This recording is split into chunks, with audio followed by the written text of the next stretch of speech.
The views and opinions expressed at Enhanced Down Under are those of the hosts and do not necessarily reflect the official views of the company. Any content provided by our hosts are of their opinion and are not intended to malign any religion, ethnic group, club, organization, company, individual, or anyone or anything.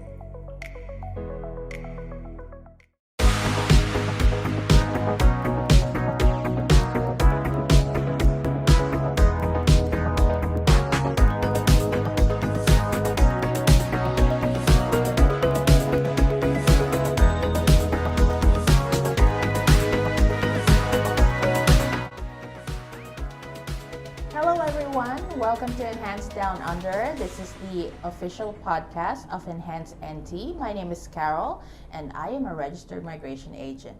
I'm Anna, a qualified education agent counselor. And today this episode is a special episode because we have a guest, Miss Megan Johnston from Alana Kaye College. Hi Megan. Hi, thank you for having me. So Megan is the Darwin campus manager and the Northern Territory manager of Alana Kaye College. Is that right? Yeah. The branch manager. Well, the Northern Territory is really big. That must be a lot of No, we do. We have students in Tennant Creek, Alice Springs, Catherine. We're doing courses out in Nhulunbuy, all over the place. Tell us a little bit about your job and what you do. So my role is to look after the trainers, make sure that they have everything that they need for the courses that they're going to be delivering, make sure that the students are okay, so sort of like a student support role as well, because most of our international students have left their families, left their homes, and it's a big adjustment for them. So just sort of being that face-to-face contact that they can have as well, just someone to listen to is what we like to be there for them as well. And then booking in external courses. So we do courses in Nhulunbuy, courses in Tennant Creek, Catherine, all over the place. So getting those scheduled in as well.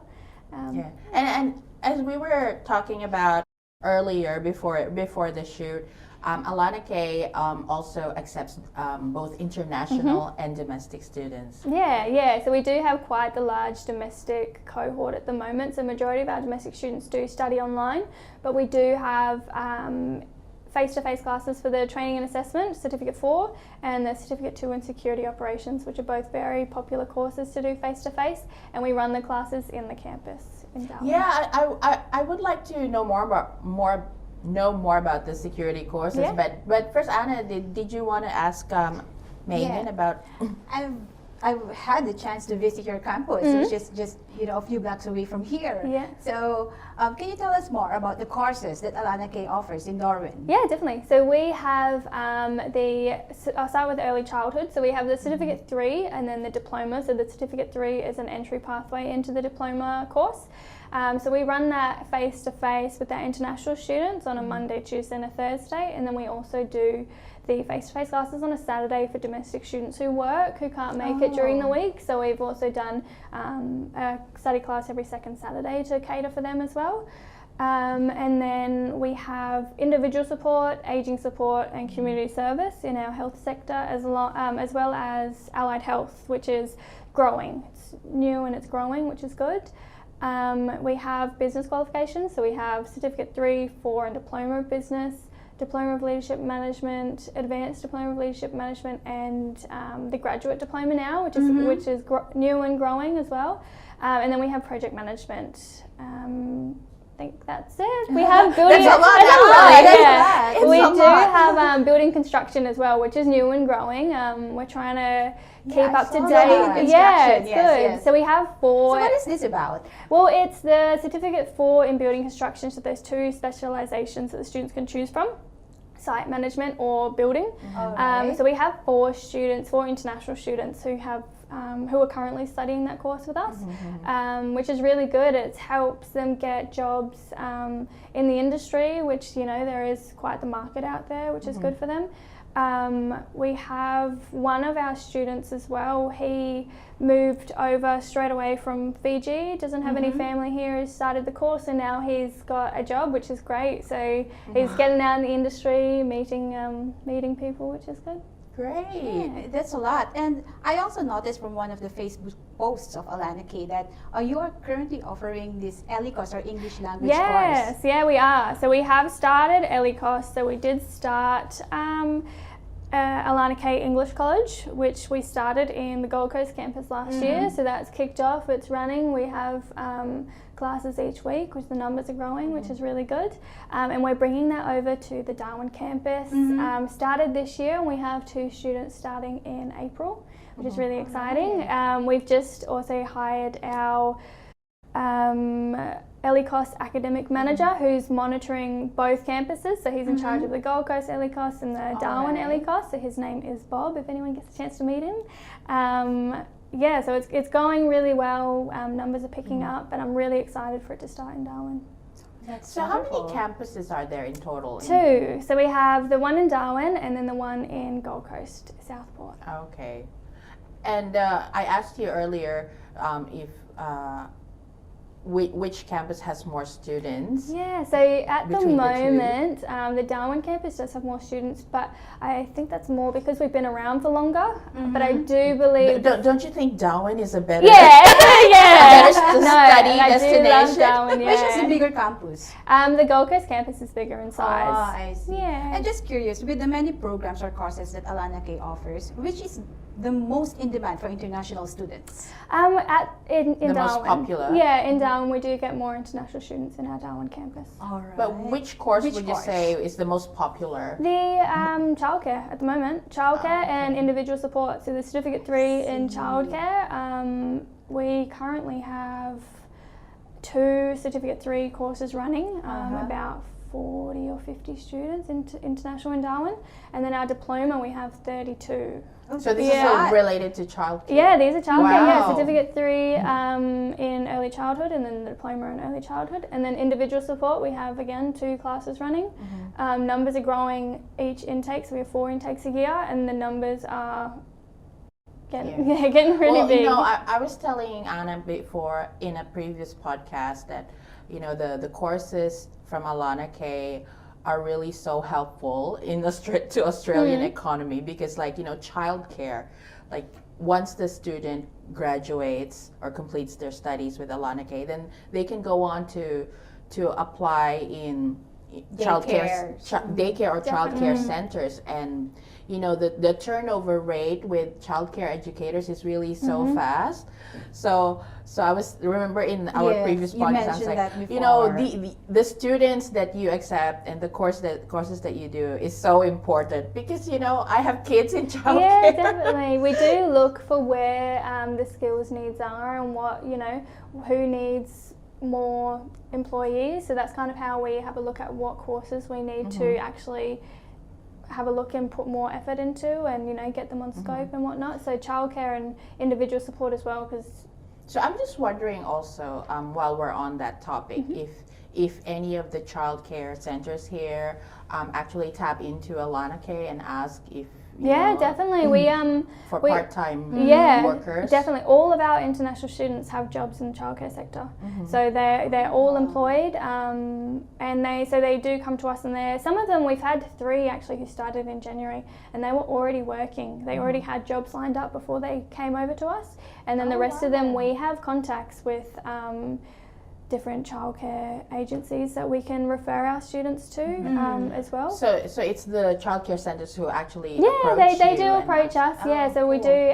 Our childcare trainers, they have a good respect and relationship with the childcare centres around Darwin. They work very closely. They do their workplace visits, so they're very hands-on and in the industry still. So they know what is needed, which is good. And I'm just curious because, you know, prospect students might be watching us and they're probably interested to know about the number of hours, face-to-face hours in class, and, you know, like what percentage is face-to-face and what percentage is online? Online, yeah. So international students do 20 hours a week of their study, and then there is work placement.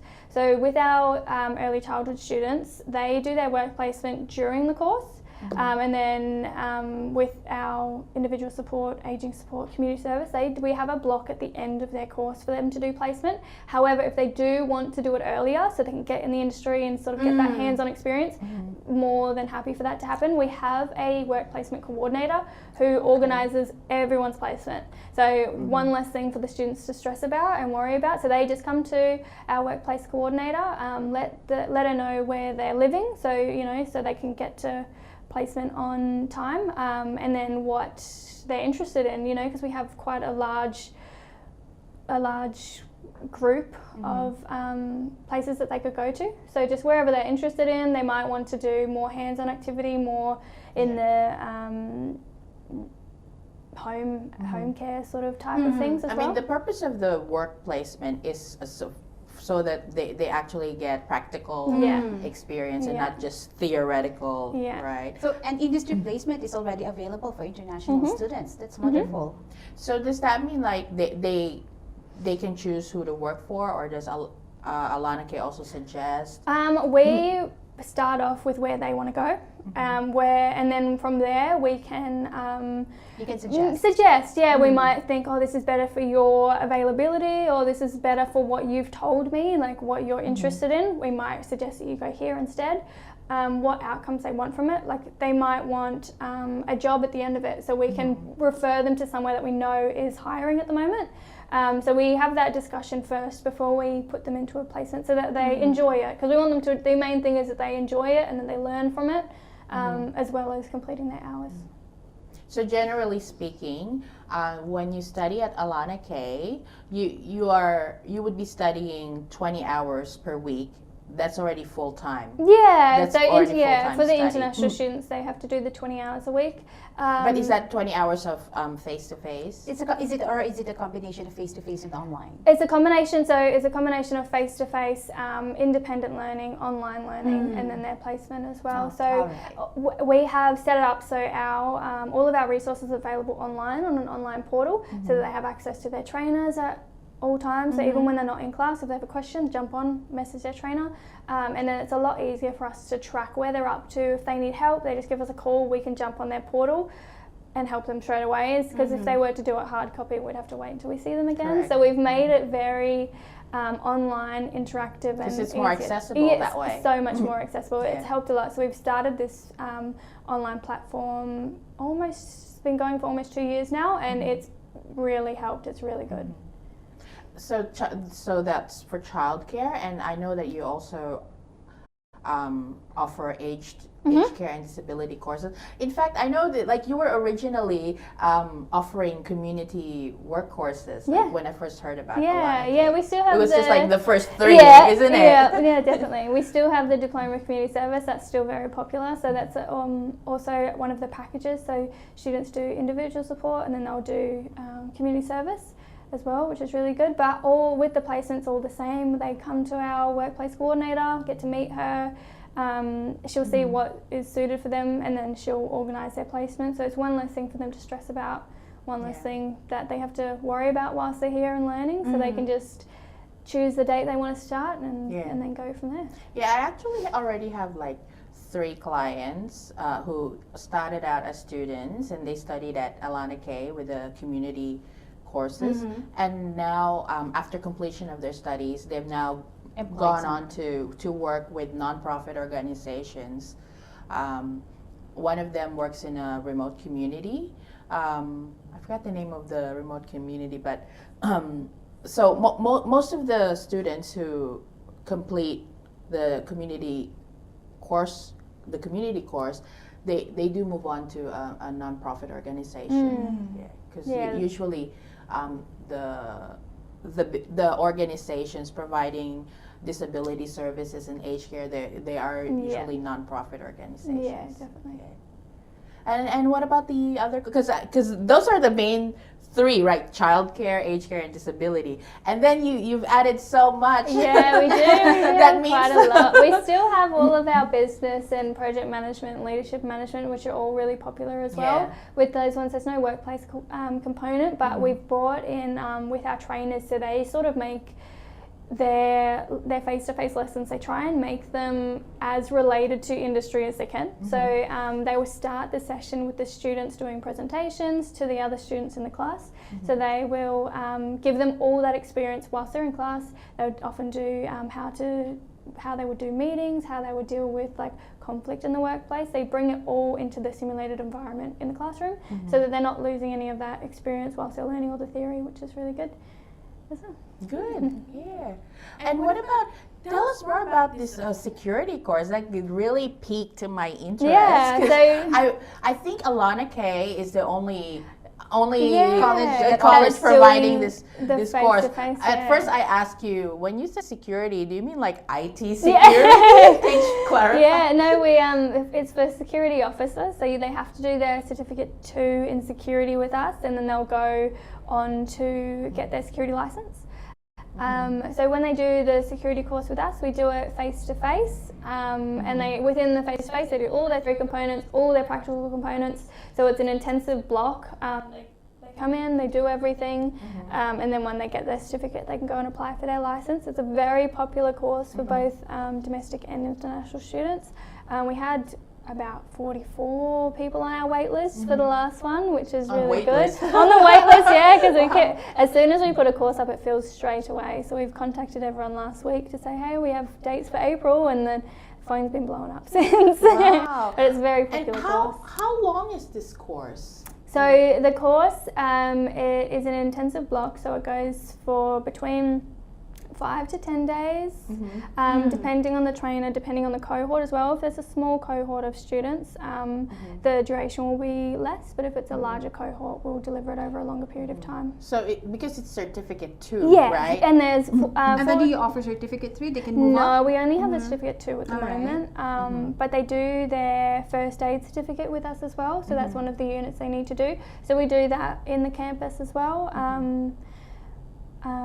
So that's available for students. So it's a course that's less than a month. That Yeah. they would be able to complete it Yeah, in and that's less than why, a month. because the demand is so high and because the process as well to become a security guard officer is such a long process. They have to get their fingerprints, they have to get their police checks. So we try and make it a smooth process for them because they have to come to us first. So we've put it all into the face-to-face training components that they need. It's a full, when they do come into class, it's full day. They start, so the one that we did in January started at 8 a.m. It finishes about 4 p.m. So they're there. It's a whole day. It's a whole day that's definitely come in and you learn, and then they do all their practicals as well. So they make sure that everything is covered, and then they do their first aid with us as well. So at the end of the course, they get a license. They get their certificate, Oh, they and get then their they have to certificate. take their certificate to Safe NT and apply for their license. Oh wow! Yeah, That's so it is a big interesting. process. I didn't know that security guards needed a license. Yeah, they have to be licensed to be able to get the job as well. So it's a big process for them. So we try and make the process as easy and smooth sailing whilst they're with us. And it's good that you don't need to study for so long, because I'm just talking just from 5 days. the Yeah. Philippines, because most of our clients are from the Philippines. Yeah. And in the Philippines, for you to be a security guard, a lot of them have to study bachelor in criminology. Yeah, see, which that's is a lot. a 3-year course. Yeah, no, with the certificate too as well, because it's a level 2 course. It a lot of the units cross over with each other, or the theory components they're covered within the week, so it's really good. And our trainer is really good as well. He's got extensive experience, and it's good as well because he brings, when he does the course, he brings in his experience and talks from a personal level, which I think helps the students And a lot part of the more. course is learning first aid. Yeah, so they have to do first aid. That's one of their units. Yeah, it is good. So that's one of their units. There's 14 units in the course, and one of them is first aid. Yeah, you know what I always found about Alana Kaye is that your courses are so practical. Yes. We really try The to ones that are make really them needed in the industry. Yeah. we really try to make them fun and exciting, and we set up whatever simulated environments we can. So with our health courses, like individual support, aging support, we have a room in the campus that's set up with a bed and the chair lifts and all things practical. So when they need to do things in the simulated environment, or if they're not understanding something, they can just go and practice with the trainer, which is really good. So they get the most out of their experience. And it's like right after the students complete their courses, they're already job ready. Yes. Yeah, Right. that's what we want. Yeah, so we want them to be able to get the most out of their training with us, so that they can go into the industry and then they can practice what they've just learnt. Very good investment for Yeah, them. yeah, especially with their work placement as well. So we send our trainers out to go and visit them. We would only ever put them in an organisation that we would believe that they would benefit from, so that they would learn the most from, which is good for them as well, to help them get jobs and take their experience back home as well. And So that's part of the student support services. that Yeah, you definitely. offer. We're That's very beautiful. big with helping the students at a face-to-face level. We're always saying communication is key. If something's going on, if you need extra help or whatnot, come and talk to us. Door's always open. your campus So- is well equipped. Yeah, I can say that yeah. because I visited your campus and I saw one of your students being taught how to do first aid. Yeah. It You was did very come in on interesting. Thursday. I was like, can I participate? Yeah. Yeah, No, I it's don't very know good. how to do that. Maybe I should also. Yeah. That no, always it's interests good. me. Yeah, so they try and make them get the most out of their experience with us, which is good. And then we do get our international manager, David, and then Alana, their CEO, they're often in the campus as well. And when they're in the campus, they're hands-on with the students, going to talk to everyone, showing face, so everyone gets to know who they are, which is good. Yeah. So, was there any other courses that you wanted to ask Megan about? I'm okay for now. Yeah, I think because, I've covered most. because now we can go into like the more serious questions. I mean, I know this that as the campus manager, this is not really your area of expertise, but I just wanted to ask, like, if what are your thoughts, and if David or Alana mentioned to you their thoughts. There's been big changes in international education policies recently, and it's been in the news how their Department of Home Affairs is becoming very strict on assessing student visa applications. So what is Alana Kaye's stance on that? Yeah, so the migration review has seen an impact on all areas of the education market, particularly the vet stream.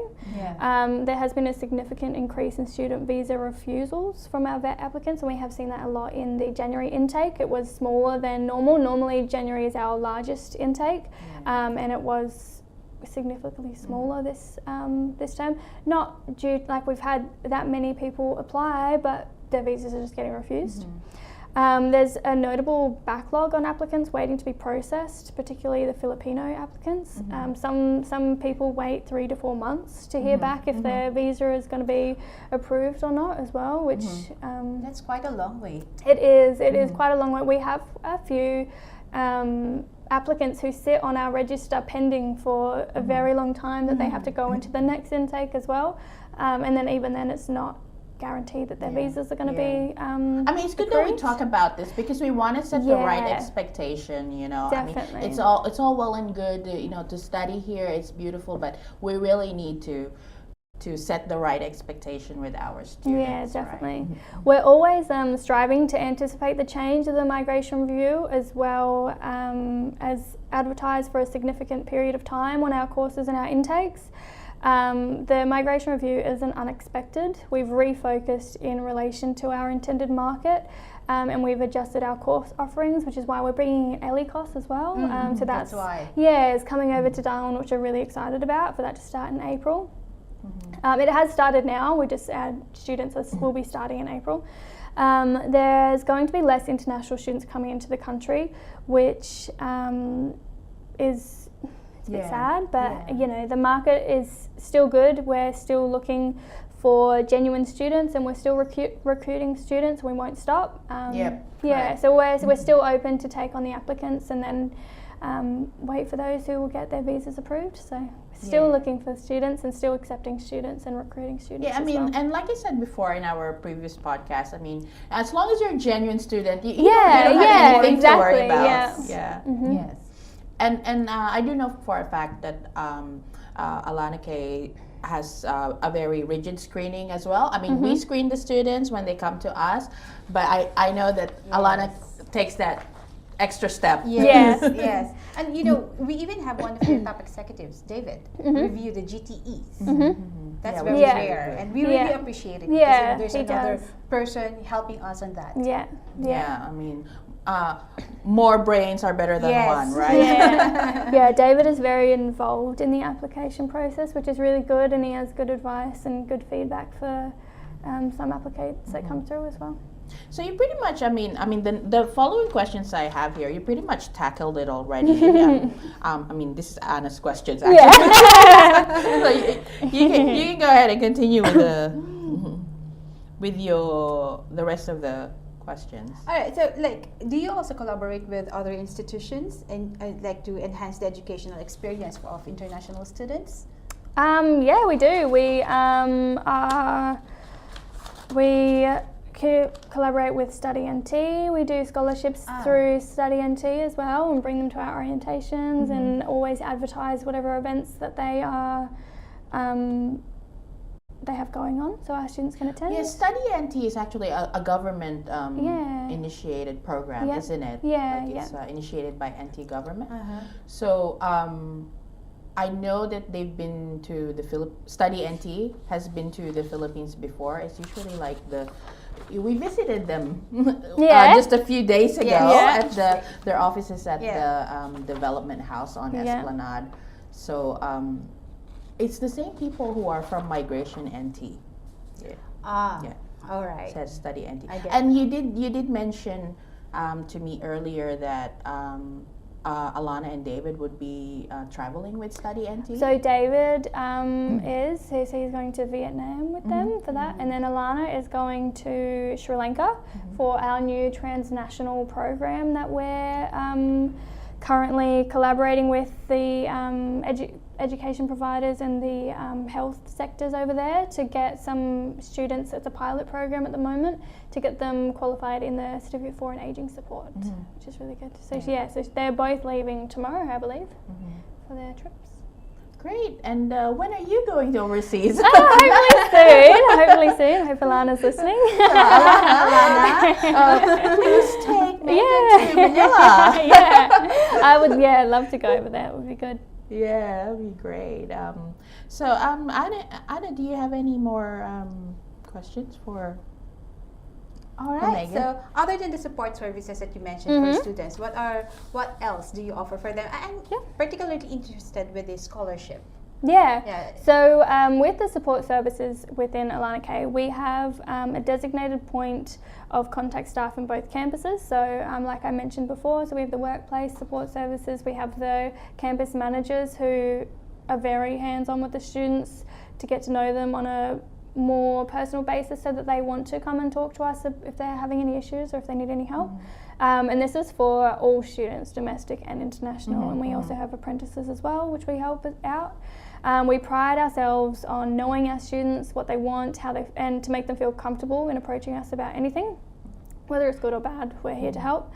Our staff are experienced in dealing with international student scenarios where they come to us to talk about being homesick or any issues that they're having, whereas we don't provide the visa advice for them, but we just listen and then refer them back to their agents. We can go and talk to them with their agents if they need just someone else there, because they don't have their families.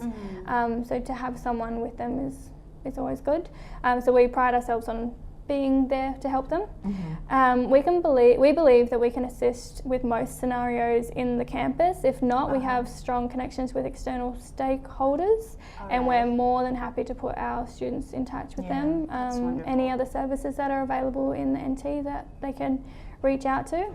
Yeah, homesickness with students is actually a real issue. It is. It really is. It is. And being away from family is difficult. And we find that in the first couple of weeks of the new students who come in, especially those who leave all their families behind, some leave their kids behind, and it's a big adjustment. It's a big adjustment alone.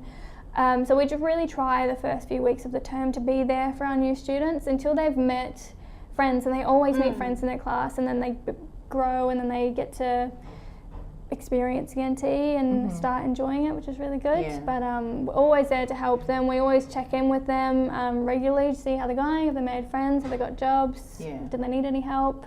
Just check in how they're going, really. We also, to help out the students and new students who come, we offer airport pickups. So when they, because a lot of our students arrive the day before orientation, so they're very new. We like to Probably do it because waiting for the visa to be processed. We like to do it in the orientation where we get them all to put their hands up, like who just got here, how long have you been here. Majority of the time, the largest percentage of that group got here the day before, so we're like, wow, very committed. Yeah, so we offer to pick them up from the airport. Doesn't matter what time, you know, just to help them out, because sometimes it's nicer to be greeted by a friendly face. Yes, of course. Yeah, and then just take them to where they need to, where they're staying. So we offer that to them as well. But you don't do the pickup personally, do you? Yeah, I have. do? Yeah, I have. Wow. Yeah, That's so good of you. So I think I had, it was one of our students coming over from the Philippines. So I think her travel time was very long. She had to go stop in Bali and then The come. usual route. Yeah, I think she landed at I think it was 4 or 5 in the morning or something. So just wait, just to greet her. And then drop her off to where she needs to go. It's really there you it's go, good. guys. Yeah. Megan's gonna personally Yeah. pick her up from the airport. How good is that? Because I good. actually do that for my clients as well. Yeah. We do that step. You know? know they really appreciate it, which is Yeah. it's the small things you might be tired the next day, but that's okay. Because I mean, it just feels they just feel safer and secure. Yeah. Especially when it is overwhelming. You're packing up your life and moving somewhere new. The least we can do is drop you off to where you're staying. Yeah. Oh, that's so good Yeah. that you shared us that story. Yeah. So I was gonna ask. So we've talked about the student services, your most popular courses, collaborating with stakeholders. With the community work, aged care, and disability, I was saying before that it's so important in Darwin because they're so practical, and the students, after they complete their course, they're able to immediately go to They are job ready. Mm. And then they have employers Yeah, for them. yeah. So we really want to put it out there that, hey, Department of Home Affairs, these courses are really practical and helpful to the Australian economy. Definitely, especially with, like you said, the childcare courses and the individual support. The skills shortage it's up there at the moment. So even, we help our students get jobs, but there's no shortage of jobs for the students within the industry that they're studying. They often do, they either have the job before they start their work placement, or they do their work placement and then the industries love them and then offer them a job at the end as well, which is really good.